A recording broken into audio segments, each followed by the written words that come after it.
Researchers at Stanford University have documented a 13% decline in hiring for young adults entering cognitive entry-level fields. Recent societal surveys reveal that 1 in 5 young adults now report having some form of romantic or deeply emotional relationship with an artificial entity.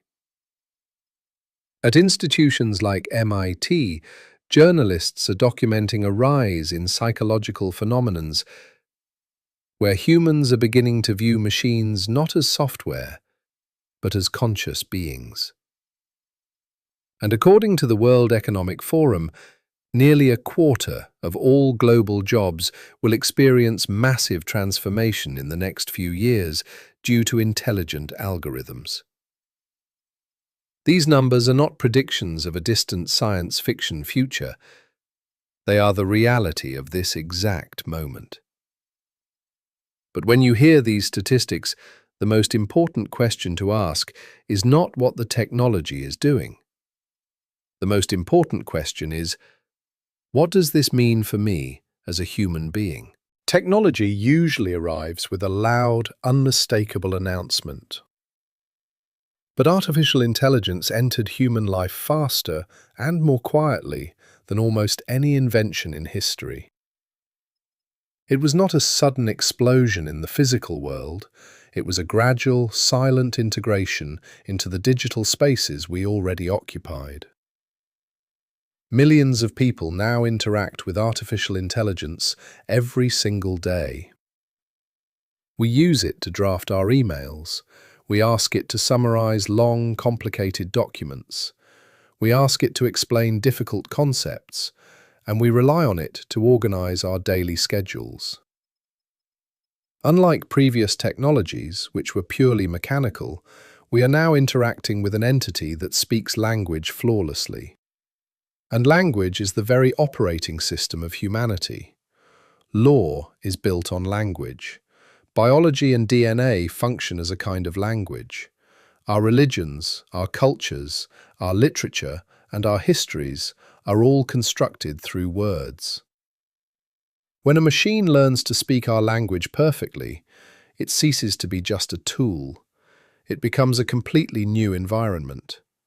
It is like a flood of millions of invisible digital immigrants arriving in our society, capable of working at superhuman speeds.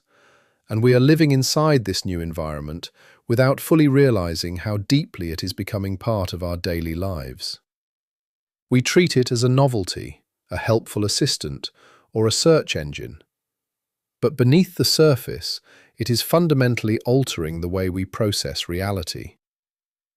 Because these systems are so remarkably efficient, we are increasingly using them for tasks that go far beyond basic administrative labor. We are using artificial intelligence for thinking. We sit in front of a screen and ask a machine to help us write our most personal stories. We ask it to help plan our futures, to organize our creative ideas, and to solve our most intimate interpersonal problems. We use it for self-reflection, treating the algorithm as a highly intelligent sounding board for our own minds. But this creates a profound philosophical dilemma. When a machine helps shape our thoughts, where does the machine's influence end, and where does your authentic self begin? If an artificial system helps create our ideas, who truly owns them? Throughout human history, we have always believed that we are simply using tools.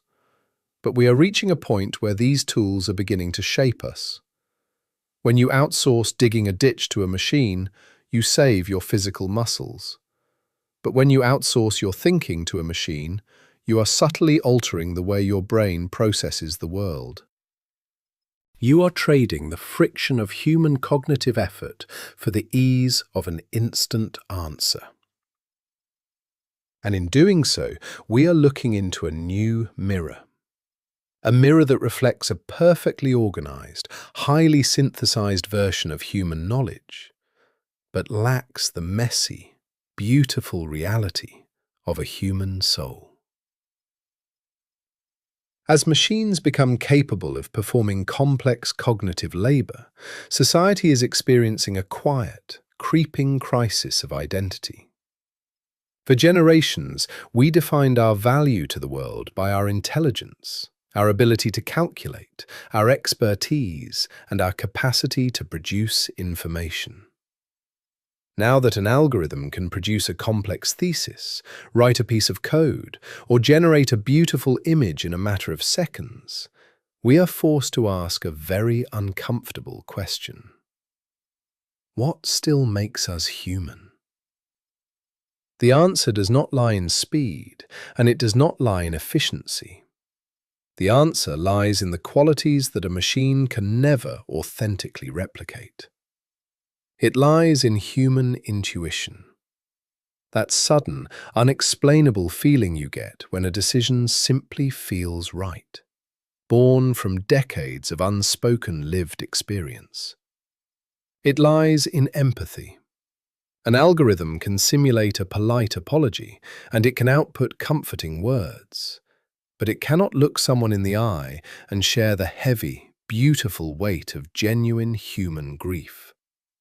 It cannot sit with you in silence and truly understand your pain. It lies in our morality, our physical vulnerability, our curiosity, and the deep meaning we assign to our relationships. A machine does not know what it feels like to struggle. It does not know what it feels like to fail, to overcome adversity, or to hold the hand of a loved one. The true essence of humanity is found in our personal experience. An artificial system can write a technically perfect poem about heartbreak, but it has never wept. The context of human struggle is what gives our actions and our art their meaning. These human qualities are not weaknesses. In an increasingly intelligent technological world, they are our absolute most valuable assets. To understand how we are adapting to this new identity, we must look closely at how environments silently govern our actions and shape our habits. Decades ago, the renowned psychologist Dr. B.F. Skinner dedicated his life to studying the mechanics of human behavior and reinforcement. Dr. Skinner demonstrated that our behavior is constantly being shaped by the environments we operate within, particularly by the rewards those environments provide. He proved that if an environment rewards a specific action, the subject will naturally repeat that action, often without even realizing they are being conditioned. Today, artificial intelligence serves as the ultimate behavioral environment. Every time you ask an intelligent system a complex question and receive a brilliant, instantaneous answer, you are being reinforced. You are being psychologically rewarded for outsourcing your cognition. Slowly, over time, you are being conditioned to rely on the machine rather than your own intellect. This is not to say that artificial intelligence is evil or inherently malicious. It is simply a matter of behavioral design. The incredible ease and perfection of the technology naturally discourage us from doing the hard, frustrating, yet highly rewarding work of thinking for ourselves. As Dr. B.F. Skinner famously warned, the real problem is not whether machines think, but whether men do. If we are not careful, we risk conditioning ourselves into a state of intellectual passivity. We risk becoming entirely dependent on an external intelligence, slowly eroding our own internal capacity for deep, critical thought and authentic problem-solving. We spend so much time in modern society debating what artificial intelligence will eventually become. We argue endlessly about whether it will take all of our jobs, whether it will cure all of our diseases, or whether it will one day become self-aware. But artificial intelligence is not the final story. The real story is what kind of humans we become while living alongside these highly intelligent machines. The challenge of our era is not to reject technology out of fear. The challenge is to develop the wisdom to use it intentionally. It is about maintaining our conscious awareness. We must choose, every single day, which parts of our lives we are willing to automate for the sake of convenience, and which parts are simply too sacred to hand over to a machine. We must use these advanced systems to amplify our creativity, not to replace it. We must use them to free up our time so that we can invest more deeply in our families, our communities, and our own personal growth. We must take absolute responsibility for the cultivation of our own minds. There is profound hope in this realization, because as the world around us becomes increasingly artificial, the demand for genuine, authentic humanity will only skyrocket. People will crave real connection, real art, real leadership, and real human empathy more than ever before. We are stepping into a strange, beautiful, and highly unpredictable future. A future where supreme intelligence is abundant, cheap, and easily accessible to anyone with a screen. But wisdom will remain a uniquely human endeavor. The greatest achievement of the future will not be creating a machine that perfectly mimics a human being. It will be remaining perfectly, authentically human in a world run by machines. But perhaps the real question is, what do you think?